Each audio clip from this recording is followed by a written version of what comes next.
For anybody that doesn't know, the United States, under the advisement of Donald Trump, recently just went into a foreign sovereign nation, which is Venezuela, and basically kidnapped the president and his wife. Now, I've seen a lot of people on both sides have different opinions about this, but the average person doesn't really know the politics of what they're saying. And I've seen both sides of why they're justifying it and why people are saying this is wrong and it's breaking international law. And other people are saying, well, the people wanted this. So I'm just going to give you some context for people that don't know about Venezuela, because I've been to Ecuador. I've been to these nations that are surrounding Venezuela. And if you go to these places, you meet a lot of Venezuelans. I think over 8 million of them have sought refuge in different countries. And when you go to countries like Ecuador, Peru, Colombia, you realize that all the people that are in poverty, they're all Venezuelans. They're flooding the streets everywhere. They're creating gangs, and they're doing it because they have no other place to go. I mean, it's probably one of the biggest humanitarian crises that has ever faced this side of the hemisphere, like ever, because people over there are dying from poverty. They're dying from disease, murder, violence has gone up. And it's because the entire state economy has completely collapsed. And I'm going to go into why that happens, but you haven't seen and gone into these countries where people are on the street on cardboard boxes and they're begging for you to buy pieces of candy or salvage flowers that they found on the street after literally crossing thousands of miles to get to a place not much better than theirs. And the people of these places hate them. You know, the people over there are like, oh, those fucking Venezuelans, they're always stealing shit. Like, it's such a humanitarian crisis. To understand this, you need to understand that Venezuela was the wealthiest nation in Latin America. I mean, it boasted the best economy. There was wealth in the hundreds of billions of dollars of GDP. The problem is, in the beginning, the presidents didn't know how to run it. They completely relied on petroleum as their sole economical way of getting money, right? Economists call it the Dutch disease. It had massive amounts of government attention focused on just the export of oil because it was so wealthy and it was producing so much. And logically, sometimes it makes sense, right? Because you're like, all right, well, this is my best product. Why don't I focus on it? Because if any time the price of oil goes down, you don't have agriculture, you don't have any different sector of the economy to be able to maintain stability for your population. And that creates so many issues. Basically, what ended up happening is this guy, Hugo Chávez, tried to take power. The price of oil went down. I think it went down to like $30 a gallon, and the people were going crazy. During the first 10 years, they went from literally being the richest state to the poorest nation. And they even tried to elect one of the guys that was there like 10 years ago when they had their massive wealth. He was promising to bring back that time, which he thought he could. But the poor economic decisions that he made, grouped along with the fact that he tried to do responsible things for the economy. Basically, he raised the price of oil for residents. I think they were paying like 13 cents a gallon for oil, and he was now making them pay dollars per gallon. And so that created riots. They tried to overthrow him. And during those riots, this guy, Hugo Chavez, decided to try to take power. And he tried to do it by force. And it became such a big international scandal that basically he became famous around the world. And because of that popularity, he was able to actually get himself voted in. As he was voted in, he promoted himself as a socialist. His entire campaign was focused around bringing a basic sense of economic levels to people that had the most need, right? So medical services to the poor, money and food to people who didn't have it. But the problem was this guy was a complete and utter dictator, and he was completely ignorant.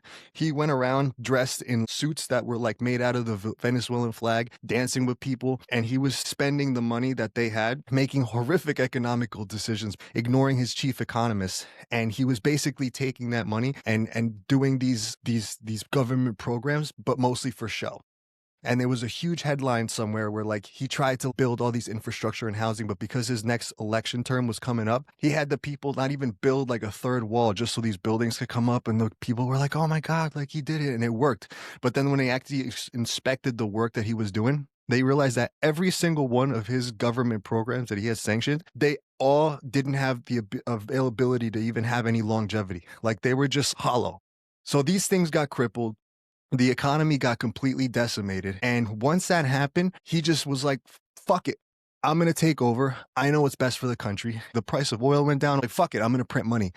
They created the 33rd worst inflation crisis in the entire world in all of history, including Rome. Like any time you could ever think of, they were the 33rd worst case of inflation that's ever happened. So the people went from, in not even 20, 30 years ago at the time, having the best economy in the world, actually, one of the best, right? Picture Qatar for the time, to literally being one of the brokest countries, to where I think poverty percentage is like 76%. Don't quote me on that, but it was ridiculous, right? It was worse than World War II, when you hear those stories about people bringing like wheelbarrows full of money to try to get a piece of bread. People are fighting for bread in the streets, and they created such a toxic environment to where the only way that you can get ahead, people were just worried about survival, trying to get government positions just so they could have enough influence to make money some illegal way. And that's what happened. The entire government came corrupt. All he focused on was obtaining power, and even got them to change their constitution to be able to increase term limits. He was able to basically become indefinite president, a dictator. And then on his death, he appointed this new guy, Nicolás Maduro, and he was like, I want him because he was a close member of the cabinet in his political party. And so this guy followed right in this guy's footsteps, right? He had a little more swagger to where he seemed more upscale, but he was exactly the same. From practices about printing money to like facilitating drug trafficking to having some of the worst statistics for a humanitarian crisis that the world's ever seen. And I've seen this recently because, like I said, I've been to these countries where like it's fucking disgusting. These people are just trying to survive. They're going to these other third world nations just to try to make a living on the street, selling shoes or begging for money. There's women that get tricked into, and they get sold into trafficking. And it's just horrible. I mean, everything that this man has done and put his people through is disgusting. Every day that he was allowed to remain in power meant that people were suffering every day. He was like abetting narco traffickers and just doing the worst of the worst to these people. And so when something like this happens, yes, is it completely unprecedented? Absolutely. Is this something that was maybe even against international law? Possibly, right? But the way we did it was like, okay, this guy is literally sending drugs into the United States. Like, he's committing something illegal against the United States. And in doing so, he's broken our law, international law. You know, you get caught at an airport, it doesn't matter what happens if you're trying to smuggle drugs, like you're going to jail. And so that's why he had that bounty for $50 million out in his head. This is obviously unprecedented, but the amount of lives that are going to be changed and saved from doing something like this is very understated.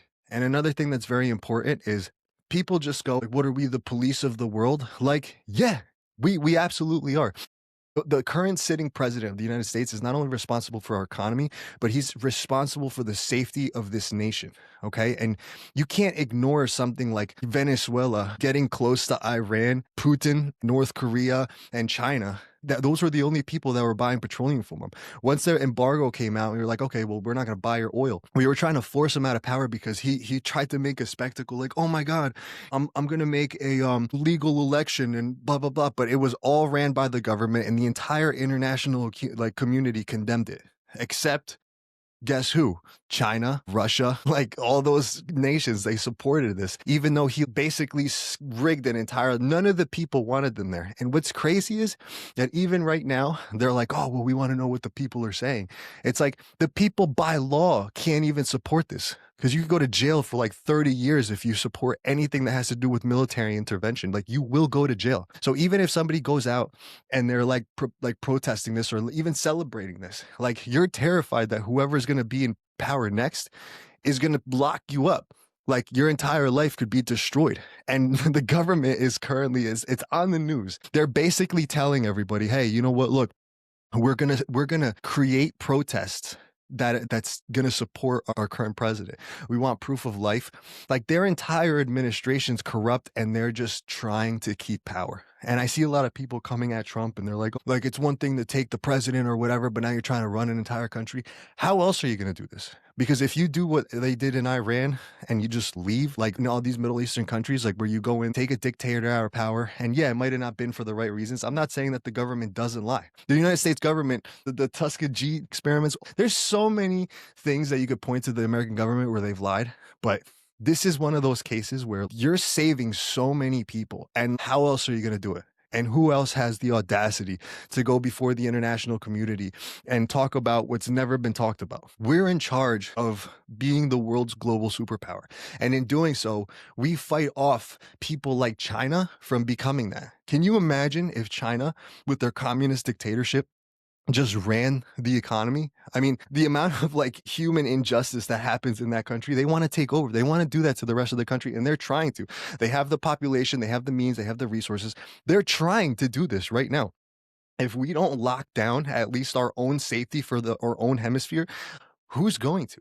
And if you think that the United States doesn't do this, then you don't know history. You don't know that the CIA, whether politicians admit it or they support it or not, there's an entire sector of the US government that goes around to every single nation around the world, and they make sure that our country's safe, that there's stability, that the economy is protected the way it should be, because right now we control the global economy. If we don't do that, guess who's going to do that? China. They're supported by North Korea. I know Russia wants to do this, another petrol state. Like, these are the hard truths that nobody wants to talk about. And Trump might do a lot of things illegally. He might have a lot of fucked up views. No, there's a lot that you could be said to him. His ego is ridiculous, but he's at least honest about his intentions and what he wants to do. Now, he might not be honest in talking about statistics or whatever, but this is the most upfront. Like, he's lied plain and simple to everybody in lots of press conferences, but he'll tell you what goal he's trying to achieve, and he'll try to achieve that goal, right? By any means necessary. Now, is this dangerous sometimes? Yes. Does it set a messed up precedent sometimes? Absolutely. But when there is almost no other way to do this, you have to do certain things that are hard in order to be able to do this. Now, I don't agree with every one of his policies. I'm not a Democrat. I'm not a Republican. I'm not even an independent. I will back whatever politician I feel at the time has the best interest for this country at heart, and is serving us the best. And sometimes that aligns with Republicans, right? And sometimes, even though I align with the Republican views, that candidate is a scumbag, and you could tell he's fake and disgusting, right?